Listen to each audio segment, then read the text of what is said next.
வயிறு மற்றும் கல்லீரல் சம்பந்தப்பட்ட பிரச்சனைகளுக்கு ஆகஸ்ட் 15 முதல் 31 வரை இலவச முகாம். Prime Indian hospital, Chennai. Mullai Periyar அணை பின்னணியில் எழுதப்பட்ட நீர் அதிகாரம் நாவல் இப்போது ஆடியோ ஃபார்மேட்ல விகடன் பிளேல. விகடன் ஆப்பை இன்ஸ்டால் பண்ணுங்க. பிளே ஐகானை கிளிக் பண்ணி நீர் அதிகாரம் நாவலை லிசன் பண்ணுங்க. சந்திரனை தொட்டது யாராம் ஸ்ட்ராங்கா? ஆம்ஸ்ட்ராங்காவா? என்ன திடீர்னு ஏதோ பாட்டு பாடிட்டு இருக்கீங்க? சந்திரனை தொட்டது மட்டும் கிடையாதுப்பா, விண்வெளி நாயகா போன்ற இந்த மாதிரி பாட்டு தான் காலையில கேட்க தோணுது. அது காரணம் யாரு தெரியுமா? ஒரு அரசியல்வாதி. என்ன ஏதுங்கிறத நம்ம ஷோக்குள்ள போய் பேசிடலாம். Welcome to the imperfect show. நான் உங்கள் நண்பன் சிபி சக்கரவர்த்தி. நான் உங்கள் வருண். ஓகே, ஷோக்குள்ள போயிடலாம். Welcome to the imperfect show. நேத்து தேசிய விண்வெளி தினம் அனுசரிக்கப்பட்டிருக்கு நாடு முழுக்க. அதனாலதான் அந்த பாட்டுலாம் கேட்டீங்களா? அதனால கிடையாது, அது ஒரு நபர் பேசியிருக்காரு. நாடு முழுக்க நிறைய ப்ரோக்ராம்ஸ் கண்டக்ட் பண்ணப்பட்டிருக்குல்ல. அதுல இமாச்சல் பிரதேசத்துல ஒரு ப்ரோக்ராம் கண்டக்ட் பண்ணப்பட்டிருக்கு. அதுல வந்து 5 முறை எம்பியா இருந்த 5 முறை பிஜேபி தாமரை சின்னத்திலிருந்து போட்டியிட்டு எம்பி ஆன அனுராக் தாகூர் அவர் சீஃப் கெஸ்டா கூப்பிட்டுருக்காங்க. பெரிய பிரில்லியன்ட் ஆச்சு. பவர் பாயிண்ட் எல்லாம் போட்டாரு போன வாரம் பவர் பாயிண்ட் போட்டாரா? அதுக்கு போன ஆட்சியில வந்து இணையமைச்சரா இருந்தாரு. இந்த டைம்ல எதுவும் கொடுக்கல அவங்களுக்கு. வேற ஏதாவது வேலை பார்க்கணும் தான் போன வாரம் பேப்பர் பிரசன்டேஷன் எல்லாம் பண்ணாரு. தேர்தல் ஆணையர் கண்டுக்காம விட்டுருச்சு. ஆமா, இவர்கிட்ட அஃபிடவிட் கேட்கல. அந்த அளவுக்கு செல்வாக்கான ஒரு நபர்னு வேற சொல்றாங்க. அப்ப செல்வாக்கான நபர்னா இந்த அளவுக்கு அறிவு சார்ந்து அவர் வந்து கூர்மையா செயல்பட்டு இருக்கணும். அந்த பாஜக அறிவுசார் பிரிவுல கூட இவருக்கு பொறுப்பு கொடுத்தாலும் கொடுக்கலாம். அவர் சும்மா எம்பியா தான் இருக்காரு, எந்த பொறுப்புலையும் கிடையாது. முக்கியமான பொறுப்புல இருக்காரு. ஐ மீன் ஆட்சியில பொறுப்புல எதுவுமே இல்ல, அதை கூட கொடுக்கலாம். அவரு என்ன அங்க போய் கேட்டிருக்காருன்னா, மாணவர்கள்ட்ட அறிவு சார்ந்த கேள்விதான் கேட்டிருக்காரு. முதல்ல விண்வெளிக்கு போன நபர் யாருன்னு கேட்டிருக்காரு அவரு. மாணவர்கள் உற்சாகமா இருந்து நீல் ஆம்ஸ்ட்ராங் அப்படின்ட்டு இருக்காங்க. உண்மைக்கு நெருக்கமா வந்துருக்காங்க. நிலவுன்னு நினைச்சிட்டு விண்வெளி சார்ந்து அப்படி சொல்லிருக்காங்க. வந்துட்டாங்க. உடனே என்ன சொல்லிருக்கா, அதுதான் கிடையாது அப்படின்ட்டு எல்லாரும் பயங்கர ஷாக்கு. சக்திமான் என்னரா? சக்திமான் சொல்லியிருந்தா கூட 90s கிட்ஸ் ஏதோ சக்காசம் தான் நம்ம தெரிஞ்சுக்கலாம். ஆனா என்ன சொல்லியிருக்காருன்னா, முதல்ல எனக்கு தெரிஞ்சு விண்வெளிக்கு போனது யாருன்னா மோடிஜியா? அனுமானுக்கு ஜி போட்ட நபர் அனுராக் தாகூரா தான் இருப்பாரு. அந்த அளவுக்கு மரியாதையான ஒரு நபர் அவரு. அவர் என்ன சொல்றாருன்னா, பிரிட்டிஷ்காரங்க சொல்லி கொடுத்ததே நம்ம வந்து திரும்ப சொல்லிக்கிட்டு இருக்க கூடாது. நம்ம பாரம்பரியங்கிறது 1000 ஆண்டு காலத்துக்கு மேல இருக்கு. அந்த நம்ம டெவலப் பண்ணிக்கணும். அதை இங்க இருக்கிற தாளாளர், முதல்வர், ஆசிரியர்கள் அவங்க வந்து அந்த அறிவை வாங்கிக்கிட்டு அத மாணவர்கள்ட்ட நீங்க சொல்லணும். அத இப்ப சொல்லுங்க, விண்வெளிக்கு போன முதல் நபர் யாரு? அனுமான்ஜி அப்படின்னு சொல்லி இருக்காரு. இதுதான் எதிர்கட்சிகள் பயங்கர கோபமாயிட்டாங்க. ஏன்னா ஓரளவுக்கு பக்கத்துல வந்து சொல்றாங்க, அது வந்து வரலாறுல வேற மாதிரி இருக்கு. 1961 சோவியத் யூனியன்ல இருந்து போயிருக்காங்கன்னா சொல்றாங்க. இருந்தா கூட நீங்க வந்து இது அப்படி கிட்டக்க வந்து சொல்ல, மாணவர்களே இப்படி தப்பா மாத்தி விடுறாரு, இவர் யாரு இவரு அப்படின்லாம் கேக்குறாங்க. அதான் என்னன்னா, இப்ப இந்த யுகமா போய்கிட்டு இருக்கு, எவ்வளவு டெக்னாலஜி முன்னேறிக்கிட்டு இருக்கு, இவங்க எவ்வளவு பிற்போக்குத்தனமா சிந்திக்கிறாங்கிறதுக்கான உதாரணம் தான் அது. எல்லாரும் கடவுள் நம்பிக்கை இருக்கு, அதெல்லாம் ஓகே தான் அது. பட் அறிவியலுக்கு அப்பாற்பட்டு பேசுறப்ப அதை ஏத்துக்க முடியாது. அதுவும் மாணவர்கள் நெஞ்சில இந்த மாதிரி விதைக்கிறதுங்கிறது ஏத்துக்க முடியுமா? ஆமா, அதுவும் வந்து அவர் ஷாக் ஆயிருப்பாரு. என்ன நீல் ஆம்ஸ்ட்ராங்லாம் சொல்றாங்க, 6வது முறை நம்ம எப்படி எம்பி ஆகுறது, இவங்க எல்லாம் அப்படி படிச்சு வந்துட்டான்னு கூட நினைச்சிருக்கலாம், நமக்கு தெரியல. மேபி எம்பிக்கு செலக்ஷன் தான் நினைக்கிறேன், வச்சிருப்பாங்க. பிஜேபிலையா? விண்வெளிக்கு முதல் சென்றது யார்? அனுமான் ஜி. டிக்கு, சூப்பர், நீதான் எம்பி, வா வா வா செல்லக்குட்டி, வா வா பக்கத்துல கேண்டிடேட் எடுத்தாலும் எடுப்பாங்க போல. அந்த மாதிரி தான் அனுராக் தாகூர் பேசிட்டு இருந்தாரு. இதுக்கு வந்து எதிர்கட்சிகள் பயங்கரமா வந்து கோவமாயிருக்கிறாங்க. என்னன்னா, திமுக எம்பி கனிமொழி அவங்க வந்து என்ன சொல்றாங்கன்னா, இவர் வந்து அறிவியலே கட்டுக்கதை நினைச்சிட்டு இருக்காரு போல, இவர் சொல்றதுதான் கட்டுக்கதை, இது வந்து அரசியலமைப்புல நமக்கு பகுத்தறிவெல்லாம் சொல்லி கொடுத்துருக்காங்க, இவர் அதுக்கு புறம்பா வந்து பேசிட்டு இருக்கிறாரு அப்படின்னு வந்து சொல்லிட்டு இருக்காங்க. அது எப்படி வாய்க்குசமா பேசுறதுதான் நமக்கு தெரியல.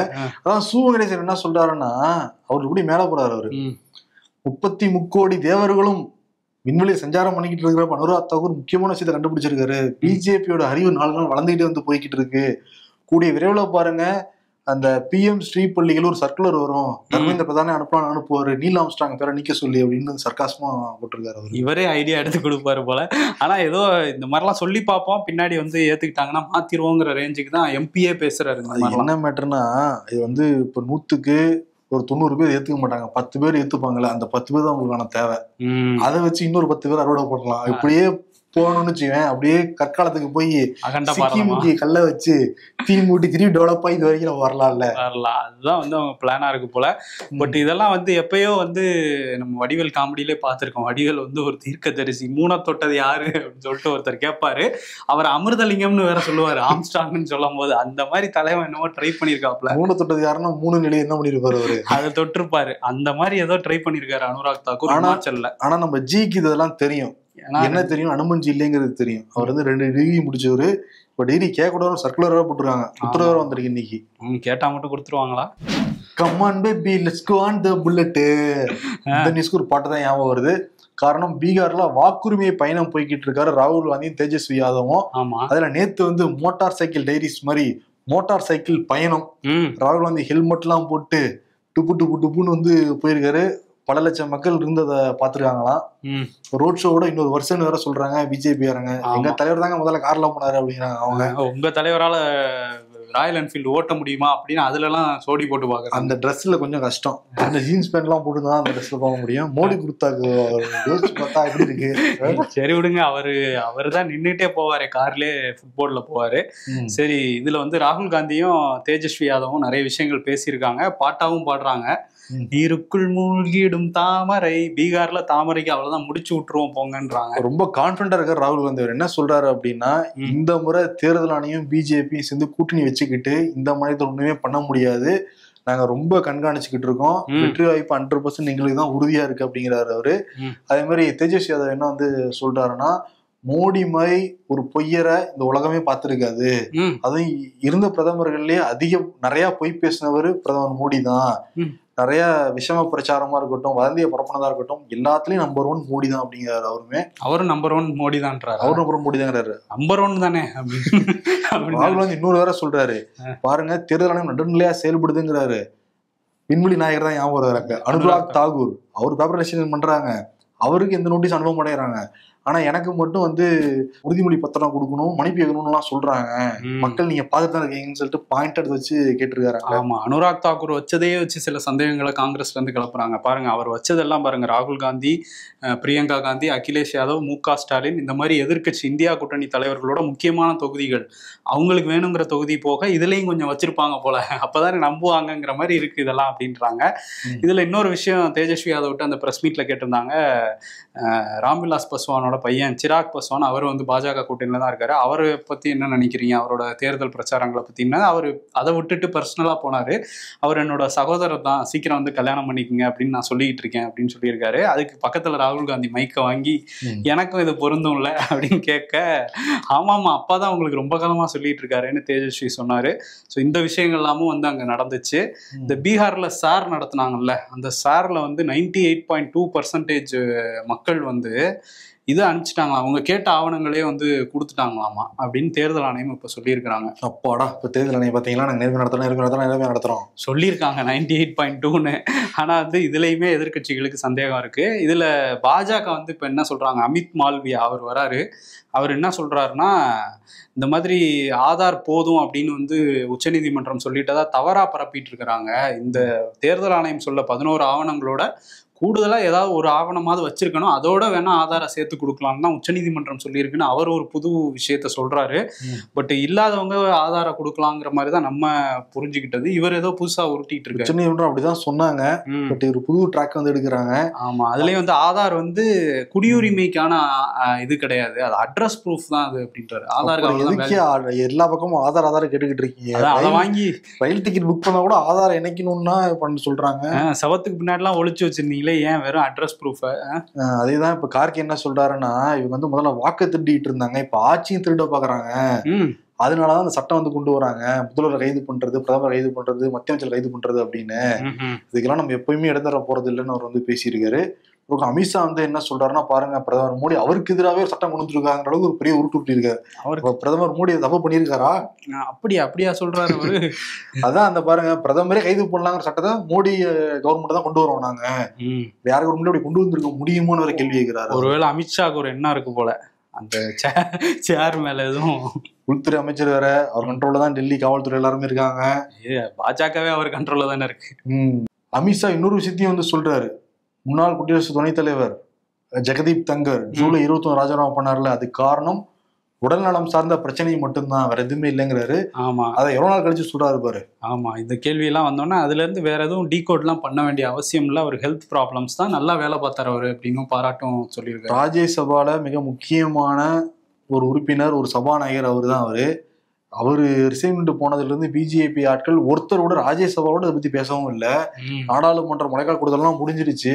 இப்ப அதெல்லாம் ஒண்ணும் இல்லைங்க, உடம்பு சரியில்லைங்கன்ட்டு அப்படியே ஜஸ்ட் லைக் கடந்து போறாங்க பாருங்க. எங்க இருக்காருன்னு கேட்டாங்களே எதிர்கட்சிகள், அதுக்கு எந்த பதிலும் இல்லை. ஏடிஆர் அமைப்பு இந்தியாவில் இருக்கிற 31 மாநில முதல்வர்களுடைய அபிடபிட்டையும் அலசி ஆராய்ஞ்சு யாரு பணக்கார முதல்வர் யார் ஏழை முதல்வர்ங்கிற பட்டியல் வந்து போட்டிருக்காங்க. ஏழை முதல்வர்னா கம்மி. சரி, ஆமா. இதுல என்னன்னா, இந்தியாவிலேயே பெரிய பணக்கார சாமி எந்த சாமி? ஆந்திரால திருப்பதியா? திருப்பதி தான். திருப்பதி அந்த ஆந்திராவை சேர்ந்தவர் தான் நம்பர் 1 பணக்கார முதல்வர். சந்திரபாபு நாயுடு 951 கோடி சொத்து வச்சிருக்காரு. 1000 கோடிக்கு 19 கோடி கம்மி. அது காரணம் என்ன சொல்றாங்கன்னா, அரசியல் வரதுக்கு முன்னாடியே ஒரு பால் நிறுவனம் வச்சிருந்தாரு. அதுல வந்த ஒரு வருமானத்துலதான் இவ்வளவு செல்வ செழிப்பா இருக்காரு அப்படிங்கிறாங்க. என்டிஆரோட மருமகன் வேற, அதனால வெயிட்டா தான் இருக்கிறாரு அவரு. அவர் காட்டினதே 950 கோடிக்கு மேல காட்டியிருக்காரு. அதேதான் அவங்க தோத்திருந்தா கூட இப்ப ஜெகன்மோகன் ரெட்டி வந்திருந்தாலும் அவருமே 700 கோடிக்கு மேல சொத்து வச்சிருக்காரு. அவர் தான் நம்பர் 1 இருந்திருப்பாரு. எப்பவுமே ஆந்திராவுக்கு தான் அது போகுது, அது என்னன்னு புரியல. இந்த போன வாரம் கமெண்ட் ஷோல கூட இந்த ராம்கி குரூப்ல உள்ள எம்பியை பத்தி பேசணும், ராமி ரெட்டி. அவர் தான் வந்து ராஜ்யசபாலே 2வது பெரிய பணக்காரன்னாங்க. லோக்சபால கூட தெலுங்கு தேசம் கட்சியை சேர்ந்த எம்பி தான் வந்து 4000 கோடி 5000 கோடிலாம் வச்சிருந்தாரு, நம்ம பார்த்தோம். அரசியல் இல்லாம மனிதர்னு பாக்குறப்ப குஜராத்தை சேர்ந்ததானே இருக்காங்க. அது இருக்காங்க. அரசியல் இல்லாம தொழிலதிபர்னு போயிட்டா குஜராத், அரசியல்வாதின்னு வந்தா ஆந்திரா. இப்படிதான் இருக்கு இந்த பணக்கார பட்டியல்.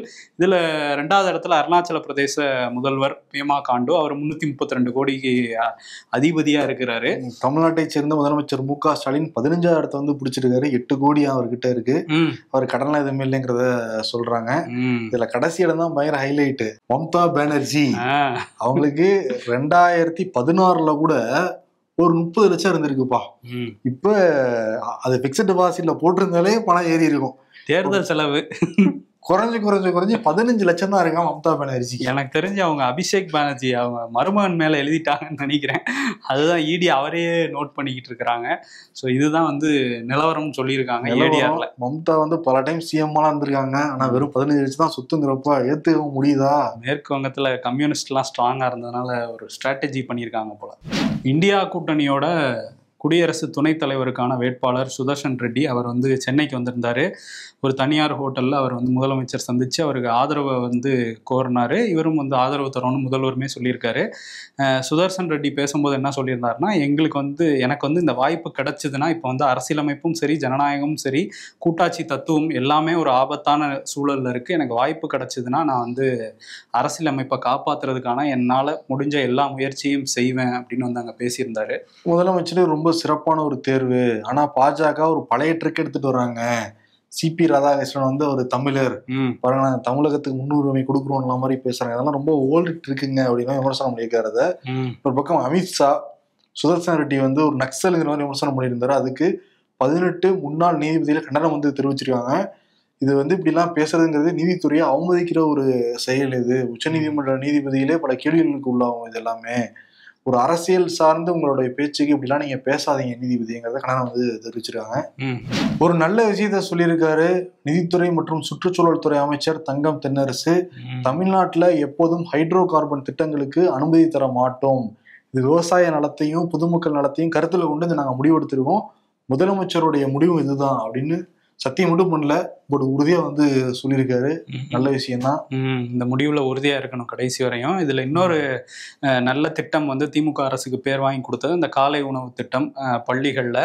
இப்ப என்ன பண்ணிருக்காங்கன்னா 2429 பள்ளிகள் புதுசா வந்து அந்த திட்டத்தை விரிவாக்கம் பண்றாங்க. இந்த பள்ளிகள்லாம் எங்க இருக்குன்னா நகர்ப்புறத்துல உள்ள அரசு உதவி பெறும் பள்ளிகள். அதுக்குமே நாங்க இந்த திட்டத்தை கொண்டு வரோம் அப்படின்னு சொல்லி இப்ப தமிழ்நாடு அரசு அறிவிச்சிருக்காங்க. அதே மாதிரி சிபிஎம் உடைய மாநில தலைவர் சண்முகம் கலப்பு திருமணம் செய்யணும், ஜாதி மறுப்பு திருமணம் செய்யணும் அப்படின்னா நீங்க எங்கேயும் போக தேவையில்லை, சிபிஎம் அலுவலகத்துக்கு வாங்க, எங்க கதவு திறந்தே இருக்கும், அதை நீங்க திருமண மண்டபமா பயன்படுத்திக்கலாம் அப்படின்லாம் சொல்லியிருக்காரு. ஓகே, நல்ல விஷயம் தான் அது. ஆமா, அதே மாதிரி நீங்க கம்யூனிஸ்ட் தலைவர்களை பத்தி பேசும்போது வெகு சில தலைவர்கள் மக்களுக்காகவே அவங்க வாழ்க்கையை வந்து அர்ப்பணிச்சிருப்பாங்க. அப்படி சமகாலத்துல நம்ம கூட வாழ்ந்துகிட்டு இருக்கிற தோழர் நல்லகண்ணு ஐயா, அவர் வந்து தடுமாறி விழுந்ததுல தலையில அடிபட்டு இருந்தது. அவர் ஒரு தனியார் மருத்துவமனையில சேர்த்திருந்தாங்க. இப்போ வந்து அவர் நல்ல முன்னேற்றம் இருக்கு, அவர் வந்து ஒரு 2-3 நாள்ல வீடு திரும்புவார் அப்படின்னு சொல்லியிருந்தாங்க. மற்ற டெஸ்ட்லாம் எடுக்கும்போது அவர் வயசு வந்து 100 தாண்டிருச்சுங்கிறதுனால சின்ன சின்ன பிரச்சனைகள் இருக்கு, அதுக்கும் ட்ரீட்மெண்ட் கொடுக்குறோன்னு சொல்லியிருந்தாங்க. இப்போ நுரையீரல் தொற்று இருக்கான், அதனால ராஜீவ்காந்தி மருத்துவமனைக்கு வந்து அவரை வந்து மாத்திருக்காங்க. அங்க வந்து அவர் சிகிச்சை கொடுத்துக்கிட்டு இருக்கிறாங்க மருத்துவர்கள்லாம். சீக்கிரம் அவர் மீண்டு திரும்ப வீட்டு திரும்பணும். ஓகே, இப்போ மருத்துவமனை பற்றி பேசிக்கிட்டு இருக்கப்ப எடப்பாடி பழனிசாமியோட ஒரு ஸ்டேட்மெண்ட்டு, ஒரு தலைவர்கள் எந்த அளவுக்கு ரொம்ப கவனமாக பேசணுங்கிறதுக்கான உதாரண சம்பவத்தை நம்ம வந்து எடுத்துக்கலாம். பேசிக்கிட்டு இருக்கப்ப ஆம்புலன்ஸ் வந்துச்சு ஒரு கூட்டத்தில். சும்மா ஆம்புலன்ஸ் விட்டுட்டு இருந்தீங்கன்னா அந்த ஆம்புலன்ஸுக்குள்ளார நீயே பேஷண்ட் ஆப்புவான்னு சொல்லியிருந்தாருல. இப்போ அதே மாதிரி வந்திருக்கு ஒரு ஆம்புலன்ஸ் பேசுகிறப்ப ஒரு கூட்டத்தில்.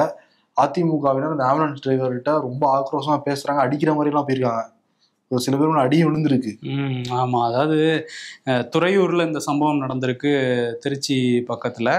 இவர் இந்த மாதிரி ஒரு மிரட்டல் விடுத்திருந்தார்ல, ஆம்புலன்ஸ் டிரைவரே ஆம்புலன்ஸ்ல போவீங்க, அதை நாங்க செஞ்சு காட்டுறோங்கிற மாதிரி அங்க வந்து அதிமுக தொண்டர்கள் வந்து நடந்துகிட்டு இருக்கிறாங்க. இப்போ அவர் வந்து மருத்துவமனையில அவர் அனுமதிக்கப்பட்டிருக்காரு. இதுல இப்போ புதுசா மக்கள் நல்வாழ்வுத்துறையில இருந்து ஒரு உத்தரவுமே வந்திருக்கு. இதுக்கப்புறம் வந்து ஆம்புலன்ஸ் மேலேயோ ஆம்புலன்ஸ் ஊழியர்கள் மேலேயோ யாராவது வந்து இந்த மாதிரி தாக்குதல் நடத்தினா 3 ஆண்டுகள்ல இருந்து 10 ஆண்டுகள் வரையும் சிறையில இருக்க வேண்டியது இருக்கும், ஜாமீன்ல கூட வர முடியாத பிரிவுகள்ல வழக்கு போடுவோம்லாம் வந்து சொல்லியிருக்காங்க. இப்போ ஆம்புலன்ஸ் எப்பயும் பேஷண்டோடய போக முடியும், யாராவது கூப்பிட்டாங்கன்னா முதல்ல வெறும் வண்டி தான் போகணும், அப்புறம் தான் ஆம்புலன்ஸ்ல பேஷண்ட் ஏற்றிட்டு வர முடியும். சும்மா காலி ஆம்புலன்ஸ் போகுதுன்னு விமர்சனம் 19 வந்து பண்ணாங்கன்னா ஏற்புடையதா இருக்குமா? எதிர்கட்சி தலைவராக இருக்கவர், ஒரு முக்கியமான கட்சியோடைய தலைவரும் கூட இப்படி 19 பேசுறது இவ்வளவு ஆபத்தான ஒரு போக்கா மாறுதுன்னு சம்பவத்தை நம்மளால உணர முடியுது. இன்னைக்கு விஜயகாந்தோடைய பிறந்த தினம். நடிகைகள் ஆரம்பிச்சு அரசியல் தலைவர்கள் எல்லாருமே புகழஞ்சலி செலுத்திக்கிட்டு இருக்காங்க விஜயகாந்துக்கு. அதே மாதிரி பிரேமலதா அஞ்சலிலாம் வந்து செலுத்திருக்காங்க. அவங்க பேசுறப்ப என்ன சொல்றாங்கன்னா, விஜயகாந்த் பெயர் வந்து விஜய் பயன்படுத்துறாருல்ல, விஜய் எங்க வீட்டு ஒரு பிள்ளை தான், சந்தோஷம் தான், ஒரு அரசியல் வந்தது எல்லாம் ஓகே தான், ஆனா அரசியலுக்கு விஜயகாந்தை பயன்படுத்தணும்னு விஜய் வந்து நினைச்சாருன்னா அது மக்கள் ஏத்துக்க மாட்டாங்க, நாங்களும் ஏத்துக்க மாட்டோங்கிறாங்க. கூட்டணி ஆட்சியில பங்கு கொடுத்தீங்கன்னா ஏத்துப்பாங்க, கூட்டணி ஜாயின் பண்ணாலும் ஏத்துப்பாங்க, அதுக்கெல்லாம் ஏற்றுக்குவாங்க. சரி, அவங்க அப்படின்னா சரத்குமார் வந்து எப்படி மிஸ்டர் பிரைம் மினிஸ்டர்னு சொல்லலாம் விஜய்? அந்த அளவுக்கு அவருக்கு என்ன தகுதி இருக்கு, அவர் இன்னும் வளரவே இல்லை, மிஸ்டர் பிரைம் மினிஸ்டர்னு சொன்னது தவறு அப்படின்லாம் பேசியிருக்கிறார். மிஸ்டர் பிரைம் மினிஸ்டர் மரியாதையா தானே இருக்கு. அப்படிதான் சொல்லுவார், mister prime minister, mister prime minister, mister president அப்படின்லாம் சொல்லுவாங்க. பட் அவருக்கு ஏதோ பிடிக்கல போல. ஆனா அவரு இன்னொரு எம்ஜிஆர் வேற தமிழ்நாட்டுல புதுசா வந்திருக்கிறாங்க. யாரு இதை இன்ட்ரடியூஸ் பண்ணியிருக்காங்கன்னா நயினார் நாகேந்திரன் வந்து. மோடி இல்ல, அவரையும் சொல்லியிருக்காங்களோ எனக்கு ஞாபகம் இல்ல. இப்ப புதுசா யார சொல்லியிருக்காங்கன்னா சரத்குமார் தானா. எத்தனை எம்ஜிஆருங்கிற தமிழ்நாட்டுல வந்துகிட்டே இருக்காங்க. என்ன சொல்றாருன்னா, அவர் நினைச்சிருந்தா, சரத்குமார் நினைச்சிருந்தா 1000 கோடி சம்பளம் வாங்குற அளவுக்கு அவருக்கு வந்து சினிமால அந்த வெயிட்டேஜ் இருந்தது, இருந்தா கூட அதை விட்டுட்டு நான் மக்களுக்காக சேவை பண்ணுவேன்னு இங்க வந்தாரு. இன்னும் சொல்ல போனோம்னா புரட்சி தலைவர் எம்ஜிஆருக்கு அப்புறம் அவரை மாதிரியே ஒரு மக்கள் தலைவர்னா அது சரத்குமார் தான், வேற யாரும் இல்ல. கட்சியை ஜாயின் பண்ணிட்டார்ல, நிறைய பேர் ஓவனரை கத்துனாங்க. அவர் கட்சியை வந்து உடைச்சிட்டு வந்து தனியா கட்சி ஆரம்பிச்சு முதல்வர் ஆனவர். இவர் மாமியார் முதல்வர் ஆகணும் அந்த கனவை மட்டும் வச்சுக்கிட்டு கட்சி அடகு வச்சவர். இதுல எங்கே எம்ஜிஆர் மேட்டர் வருதுன்னே தெரியலையே. கருணாகரன் மைண்ட் வாய்ஸ் என்னவா தெரியுமா இருக்கும், அதை கேட்டுக்கிட்டு இருக்கப்ப அவரும் பிஜேபி தான் இருக்காரு. அதனால வந்து சரத்குமார் தான் இருந்தாரு, அவரு சாமாக்கால இருந்தாரு. ஏன்னா எல்லாரும் உன்னை கராத்தா பஸ் நினைச்சுக்கிட்டு இருக்காங்க, நீ மட்டும்தான் புரோட்டா பஸ் எனக்கு மட்டும்தான் தெரியும். கருணாகரன் மைண்ட் வாய்ஸ் அதுதான் இருக்கும். தொடர்களுக்கும் கூறாயா கொய்யால என்னவா கூறா இருக்கு. இதுல வேற அந்த கூட்டத்துக்கு இடையில மழை வந்தோன்னா சேர தூக்கி எல்லாம் மேல வச்சிருக்காங்க. என்ன மழையில நனைய முடியாதா, சேரை போட்டு உட்காருங்கன்னு கெஞ்சி இருக்காரு பாதி கூட்டத்துக்கு சரத்குமார். பேசவே விடல அந்த எம்ஜிஆர். எம்ஜிஆர் ரசிகர்களுடைய எம்ஜிஆர் அபிமானிகள் மூலமா புண்படும். அது என்னதான் இருந்தாலும் சின்ராசை சும்மாவே கையில பிடிக்க முடியாது. இதுல எம்ஜிஆர்னா வேற. ஒடிசால ஒரு அருவியை ஒட்டி ஒருத்தர் வந்து வீடியோ எடுத்துட்டு இருந்தபோது திடீர்னு ஒரு வெள்ளப்பெருக்கு வந்து அவர் அடிச்சுட்டு போயிருக்கு. ரொம்ப ரிஸ்கான ஒரு இடத்துல அவர் வந்து போய் வீடியோ எடுக்கணும் அப்படின்னு போயிருக்காரு. இவர் யாரு அப்படின்னு சொல்றாங்கன்னா 22 வயசு தான் ஆகுது அவருக்கு. சாகர் அப்படிங்கிற யூடியூப் இன்ஃப்ளூயன்சரா அங்க வந்து ஒடிசால இருக்கிறாராம். அவர் இப்போ தேடிட்டு இருக்காங்க மீட்பு படையினர் வந்து எங்க அவரோட பாடியா கிடைக்குமா இல்லை உயிரோட காப்பாற்றலாமா அப்படிங்கிறதான் பார்த்துட்டு இருக்காங்க. பட் இந்த வீடியோ எடுக்கிறது இந்த ரீல்ஸ் மோகத்துல இது ஒரு உதாரணம் அப்படிங்கிறத நம்ம புரிஞ்சுக்க முடியும். ஃப்ரெண்ட்ஸ் எல்லாம் பார்த்துக்கிட்டு இருக்காங்க, எடுத்துக்கிட்டு இருக்காங்க. அந்த சமயத்திலேயே ஆர்ப்பரிச்சு வெள்ளம் முடிது அப்படியே அடிச்சுட்டு போகுது. அவர் கத்துறாரு, ஹெல்ப்புங்கிறாரு. யாருனாலையும் நெருங்க கூட முடியாது, அந்த அளவுக்கு தண்ணி அடிச்சுட்டு போயிட்டு இருக்கப்போ என்ன பண்ண முடியும்? இந்த ரீல்ஸ் மூவ்ங்கிறது அதிகமாயிட்டு இருக்கனால எவ்வளவு உயிரே உன்னதமா இருக்க உயிரே வந்து போகுது. ஆமா. அதே மாதிரி இன்னொரு செய்தி என்னன்னா, யூபியில ஒரு சம்பவம் வந்து நடந்திருக்கு. அங்க விபின் அப்படிங்கிறவரும் நிக்கி அப்படிங்கிறவங்களுக்கும் கல்யாணம் ஆயிருக்கு. இவங்க வந்து இந்த டவுரி பிரச்சனையில விபின் வந்து நிக்கியை எரிச்சு கொலை பண்ணிட்டதா ஃபர்ஸ்ட் செய்திகள் வெளியாச்சு. இது வரதட்சணை கொடுமையில தான் நடந்திருக்கு அப்படின்னு சொல்லிட்டு அந்த விபினை வந்து கைது பண்ணியிருந்தாங்க. தப்பிக்க முயற்சி பண்ணாருன்னு சொல்லி காலெல்லாம் சுட்டெல்லாம் பிடிச்சிருந்தாங்க யூபி காவல்துறை. இது ஒரு பெரிய பேசு பொருளாக அங்கே மாறி இருந்துச்சு. இப்போ வந்து காவல்துறையில இருந்து அதை வரதட்சணையை தாண்டி வேற சில விஷயங்கள் இருக்கு. இன்ஸ்டாகிராம்ல அவங்க வந்து ரீல்ஸ் போட்டிருக்காங்க. அதே மாதிரி அவங்க இன்னொரு பெண்ணோட சேர்ந்து அவங்க ஒரு தனியாக பியூட்டி பார்லர் தொடங்கணும் அப்படின்னு சொல்லிட்டு அதை ஒட்டி தான் ரீல்ஸ்லாம் போட்டிருக்காங்க. இதெல்லாம் பண்ணக்கூடாதுன்னு சொன்னதுல வந்த சண்டையில தான் வந்து தீ வச்சு கொளுத்திருக்காரு அப்படின்னு சொல்றாங்க. இவங்க தரப்பு, இந்த விபினோட தரப்பு அவங்களாவே வச்சுக்கிட்டாங்க, அது வந்து தற்கொலை தான் அப்படின்னு அவங்க ஒரு பக்கம் வாதாடிட்டு இருக்காங்க. இப்படி பல கதைகள் வந்திருக்கு. பட் இது ஒரு உயிரை பறிக்கிறது அப்படிங்கிறது திருமண உறவுல இந்த மாதிரி வட இந்தியாவிலும் நம்ம நிறைய பார்க்க முடியுது.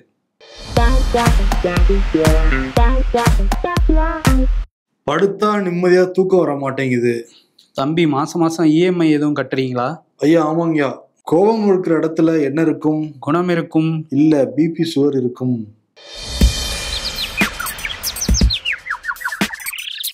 நாடாளுமன்றத்தில் அரசியலுக்கு அப்பாற்பட்டு ஆக்கப்பூர்வமான விவாதங்கள் நடைபெற வேண்டும், அமித்ஷா.